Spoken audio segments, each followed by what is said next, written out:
the Australian real estate market is valued at $11 trillion. That's $11,000 billion. And that's 60% up from 2010. And among those years, one surprising thing is that the majority of the growth is actually in 2021. In that year, there was a 24% gain, the strongest annual growth we've ever seen in recent history. So if you do think about it, a 24% gain in 1 year is quite a significant amount, especially when you're talking about real estate.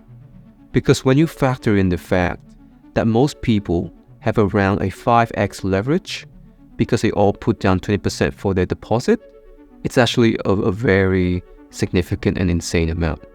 Because 24% property market gain is around 120% capital gain for them when you times 5. So that begs the question for me. Do I think that all of this is sustainable? Probably not. Because when you look at the debt to income ratio, in 2010, it was 200%. But from 2020 until now, it's increased significantly to 300%. That means for every dollar of income an Australian earns, they are paying almost triple that amount in debt. Now that's just total debt.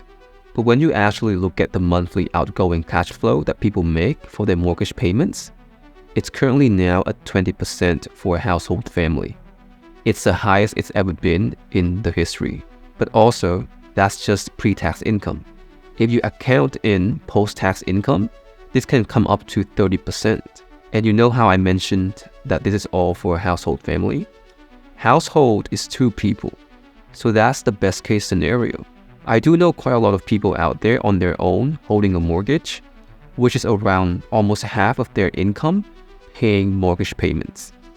Almost half of your income paying the monthly mortgage payments. In my mind, I always wonder, how is that person going to survive with the remaining of their income where we are having such a big, high cost of living like today? Because their salaries do not have enough room for margin of errors, especially when the global financial crisis hits.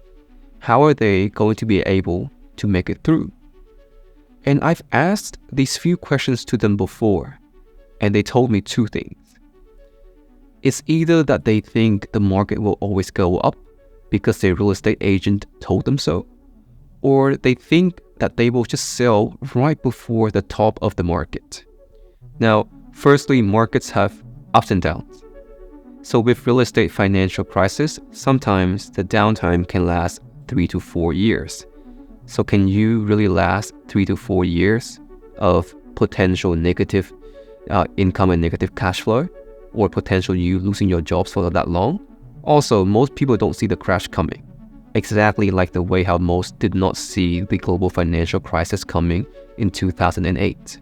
Those who aren't prepared well will always suffer, because when the downturn comes, lending slows down, companies will go bankrupt, jobs will be lost, and when you no longer have a job to service your mortgage, you will lose your home. And there are banks and companies that rely on you paying your debt. They will go bust, and this will trigger a domino effect on everyone. And usually, that's how a crash happens. But right now, we still have some time. We are not even near the top of the market yet. We are just about to enter the frenzy or mania phase. We've been hearing about the government hinting at reducing interest rates, and when they do, the market will skyrocket. People will suddenly become the next Warren Buffett, and your average Joe and your next door stripper will suddenly own 3 or 4 properties out of nowhere. So it's quite important to understand where we are in the cycle to prepare. If you do want to look into this, I would highly recommend looking into Ray Dalio. He's the founder of the world's largest hedge fund, and he has predicted almost every single crisis. So you have the GFC, the China's debt crisis, and COVID-19 crash.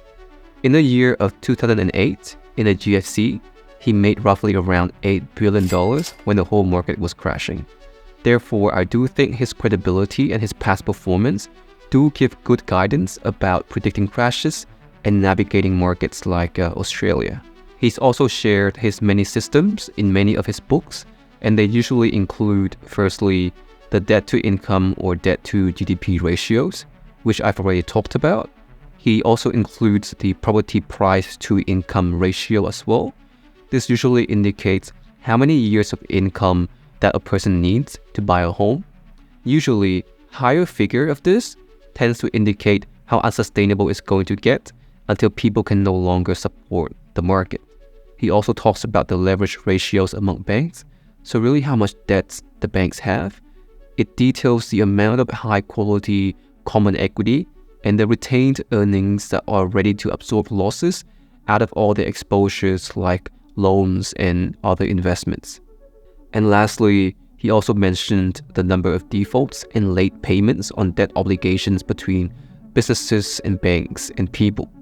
So when we apply Ray's system to Australia, we will kind of see the full picture. Firstly, when you look at the property price to income ratio, you can see that right now, it's 17 times for Australia. This means that Australians would need to spend more than 17 times their annual disposable income to afford a home.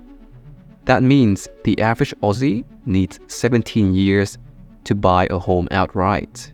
25 years ago, it was only 9 times. The average salary right now is $70,000. The average house price in Sydney is $1.5 million. So as you can see, prices of properties have gone up significantly faster than income alone. Eventually, as this figure balloons and things gets out of control, people will not be able to afford homes anymore, mainly based on the fact that their income will be such a small, insignificant amount compared to home prices. And eventually, this insignificant income will not be able to support property demand and development regardless of government's interventions. Therefore, a higher figure of property price to income ratio tends to indicate how unsustainable it's going to get until people can no longer support the market, unless governments thinks of schemes like the 100-year mortgage schemes, where you can pass down your mortgage even after you die, how good, to all of your children, your grandchildren, your great-grandchildren, depends on how long you live. And you might think I'm joking, but Japan has done this before.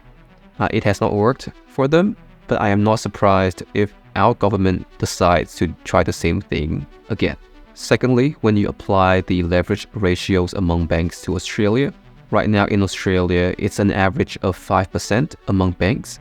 It means that every bank has on average $5 of capital for every $100 of debt exposures.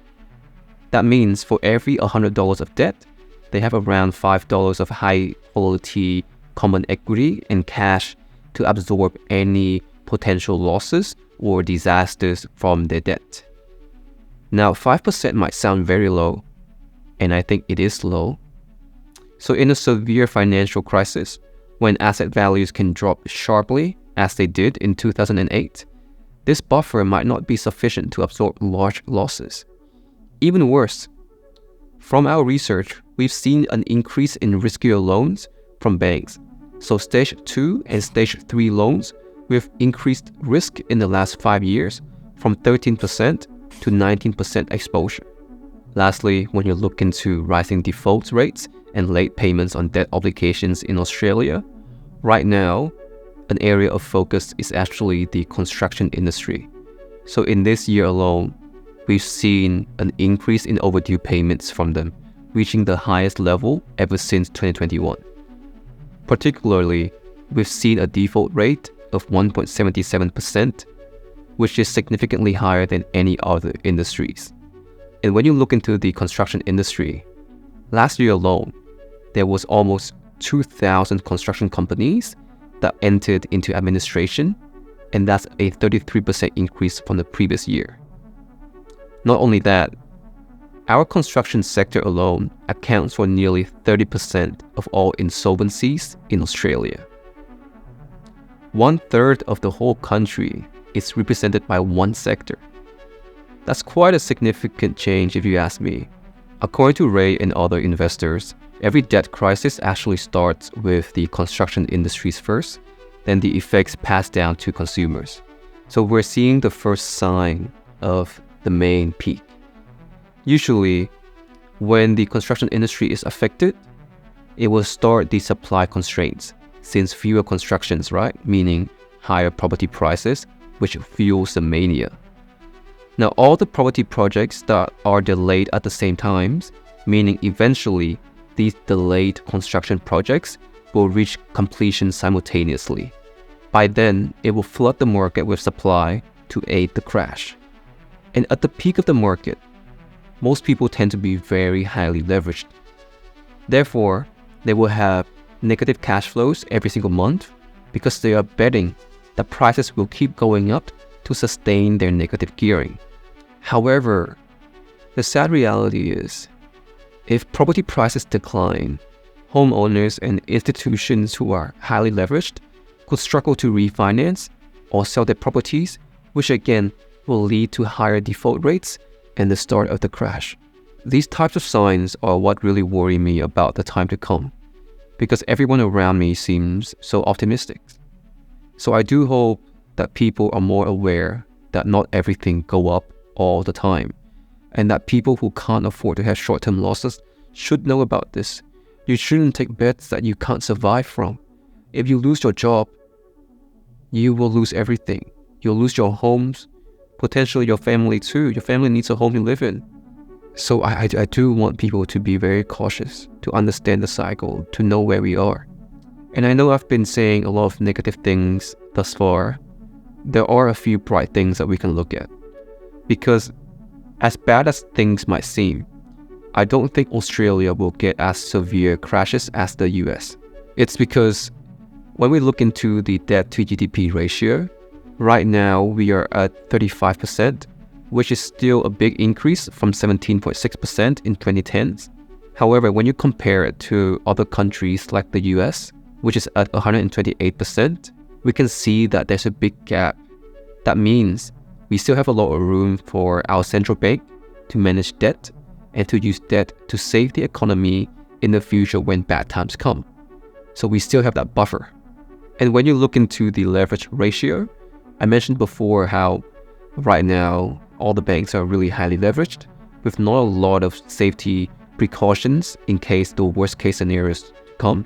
However, the APRA or APRA actually enforces stress testing, where they regularly conduct stress tests to ensure that banks can survive severe downturns. So in the most recent stress test, Australian banks remained resilient even when a hypothetical 10% unemployment rate and a 33% drop in house prices occur. So as long as we don't go over that, we shouldn't be in any bad spot. But you never know, so always be ready. And right now we're around 2 to 3 years away from the peak of the market. So I think it's very important to educate yourself, to prepare, to understand what will happen in 2 years, in 5 years, in 10 years, because the more you know, the more you know. The thing is, knowing where we are might be helpful in preparation, but if you truly want to know what to do next during this period of 2 to 3 years and after the market has crashed, check out this other video I made.